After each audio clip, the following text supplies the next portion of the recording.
ใจมากทุกคนตกใจมากล่าสุดบ่พิมพ์กาไปเห็นคลิปมาเป็นสิ่งที่ว่าแบบน่าตกใจหลายทุกคนกับแรงงานลาวยังคงหลั่งไหลเข้าไปทำงานอยู่ที่ประเทศไทยคลิปล่าสุดได้ไปเห็นแล้วโอ้ my god ทุกคนบ่พิมพ์ก็ต้องขอบคุณเมืองไทยพี่น้องชาวไทยที่ว่าต้อนรับแรงงานลาวอย่างอบอุ่นกันเลยทุกคน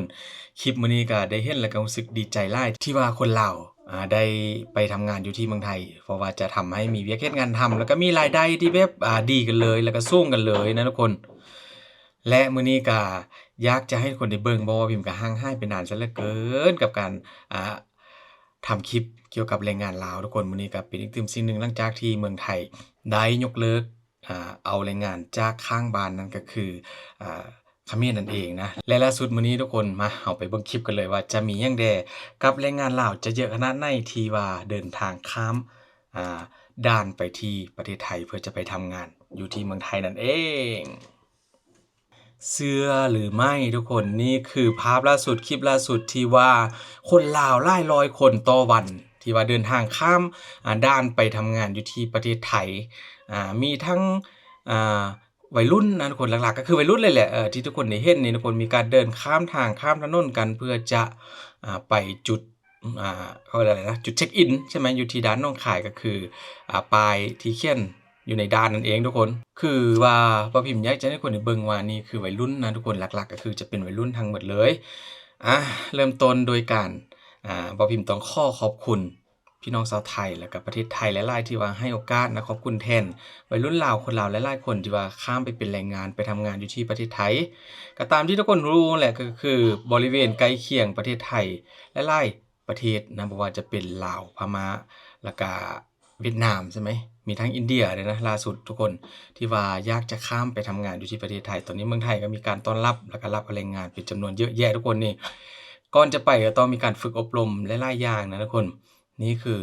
แรงงานลาวทั้งหมดเลยทุกคนล่าสุดทั้งนั้นนะ ข้อมาให้ทุกคนได้เบิ่งกันต่อทุกคนเพราะว่าห่างหายไปนานแล้วมื้อนี้ก็เป็นคลิปที่ว่าเฮ็ดให้หลายคนมีอาชีพมีเวียกเฮ็ดงานทำข้ามไปที่ไทยก็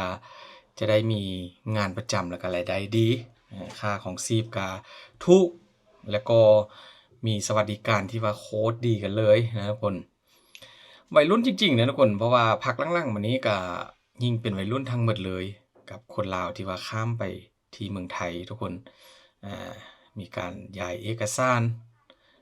รอท่าคิวรอท่าผ่านแต่ละจุดแต่ละที่ตามขั้นตอนข่าวดีสำหรับคนลาวนะทุกคนนี่คือแบบเป็นข่าวดีจริงๆล่าสุดเกิดขึ้นแล้วอยู่ที่ด่านหนองคายบอกเลยว่าแตกเลยนะด่านคนเยอะแฮงพี่น้องอ่าและบ่พิมพ์ก็ต้องขอย้ำอีกตึมว่าทุกคลิปที่บ่พิมพ์มาให้ดูนี่ทุกคนก็คือเป็นแรงงานลาวที่ว่าไปถูกต้องตามกฎหมายทั้งหมด ไปในนามของ MOU นะคนเห็นบ่จะมีแบบบริษัทแล้วก็นายหน้าที่ว่าเข้าจัดหาคนไปทำงานแบบถูกต้องตามกฎหมายอยู่แล้วจะมีป้ายคล้องคอ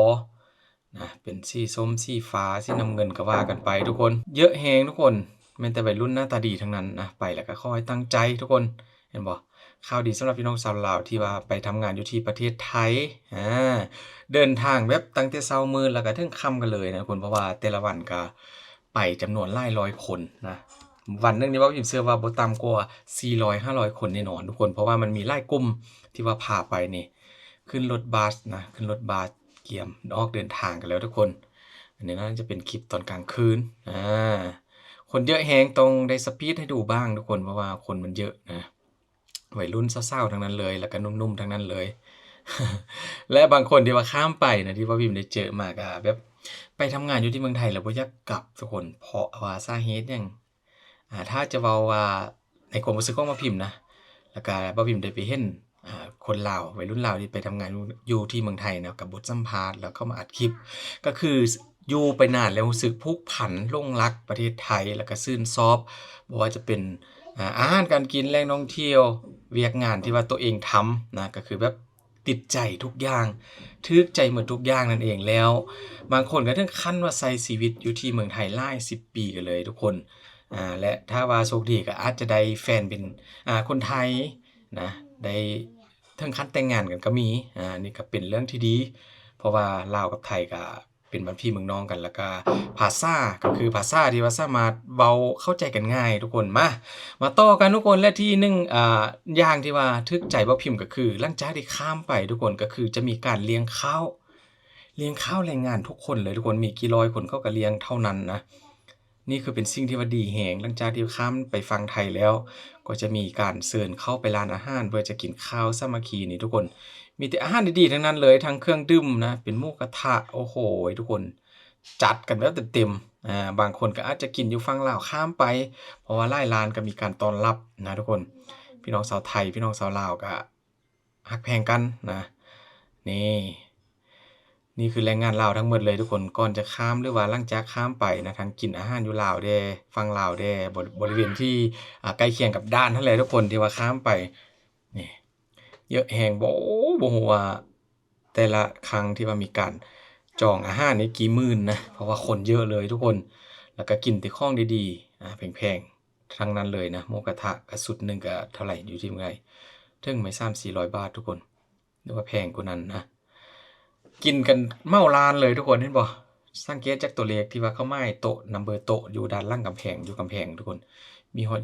20-22โต๊ะก็ยังแบบเต็มกันเลยนี่คือแรงงานลาวที่ข้ามไปหรือว่ากินอาหารอยู่ที่บริเวณชายแดนไทยลาวนะครับทุกคนโอ้ my god เลี้ยงดีแล้วก็จัดหาทุกอย่างสิ่งอำนวยความสะดวกทุกอย่างให้กับแรงงานดีกันหมดทุกคนผู้ใดอยากไปก็สามารถไปติดต่อกันได้นะกับสำหรับวัยรุ่นลาวหรือคนลาวที่ว่าอยากจะข้ามไปทำงานอยู่ที่ประเทศไทยเมืองไทยก็ยินดีต้อนรับ1,000% ล้านเปอร์เซ็นต์เลยตามที่บ่พิมพ์ได้ทำคลิปมานี่ก็รู้สึกแบบดีใจแทนที่ว่าล่าสุดก็วัยรุ่นลาวก็อาจจะข้ามไปเป็นหลายแสนคนแล้วแหละอยู่ตามแต่ละจังหวัดของประเทศลาวนะทุกคนเพราะว่ามีการรวบรวมเอาแต่ละจังหวัดโดยเฉพาะก็แม่นอยู่ภาคใต้นะที่ว่าไปเยอะสุดตอนนี้ทุกคนหลายแฮงพี่น้องโอ้โฮ my god นี่เดินทางทั้งกลางค่ำกันเลยนะตอนค่ำตอนมืดกันเลยทุกคนต่อแถวเรียงรายและบางคลิปบ่พิมพ์ก็เห็นแบบบางคนก็อาจจะเป็นแฟนกันก็มีทุกคนที่ว่าเป็นคนลาวนะเขาก็ไปด้วยกันนะถ่ายคลิปถ่ายอะไรตอนเดินทางให้ดูด้วยนะทุกคนนี่ขึ้นรถลงรถนั่งรถนะถึงที่หมายอย่างปลอดภัยนี่คือเมืองไทยที่ว่าคอยให้โอกาสเพื่อนบ้านหรือว่าพี่น้องชาวลาวนะฝั่งลาวที่ว่าเดินทางข้ามไปเมืองไทยนี่ทุกคนมีอาหารมีขนมปังแซ่บๆไว้ต้อนรับผู้ใดไปก็เป็นออเดิร์ฟนะกินแบบอุ่นท้องกันไปก่อนเพราะว่ายังจะมีหลายอย่างที่ว่าจะต้องได้จัดการให้นี่คือสิ่งอำนวยความสะดวกจากฝั่งไทยที่ว่าต้อนรับแรงงานลาวล่าสุดก็ยังมีการเดินทางไปเรื่อยๆทุกคนผู้ใดอยากเห็นก็อย่าลืมติดตามช่องคุณพิมพ์ไว้นะจะเอาคลิปมาให้ดูทุกคนว่าตอนนี้นี่ปัจจุบันนี้นี่คนลาวทั้งหมดบ่พิมพ์เชื่อว่าน่าจะถึงล้านคนแล้วแหละที่ว่าเดินทางไปที่เมืองไทยนะทุกคนหลังจากที่เมืองไทยหยุดรับแรงงานจากข้างบ้านนั่นก็คือที่ทุกคนฮู้แหละนะช่วงนี้ก็ได้หยุดรับไปแล้วแล้วก็ยังไงก็ยังมีการลักลอบเข้ามาอยู่แล้วก็ถูกจับอยู่นะแต่ว่าพี่น้องชาวลาวนี่ก็วัยรุ่นลาวคนลาวนี่ก็ถือว่าไปถูกต้องตามกฎหมายหมดทุกคนไปในนามของ MOU นะทุกคนบ่ต้องเป็นห่วงว่าจะไปผิดกฎหมายเพราะว่าคนลาววัยรุ่นลาว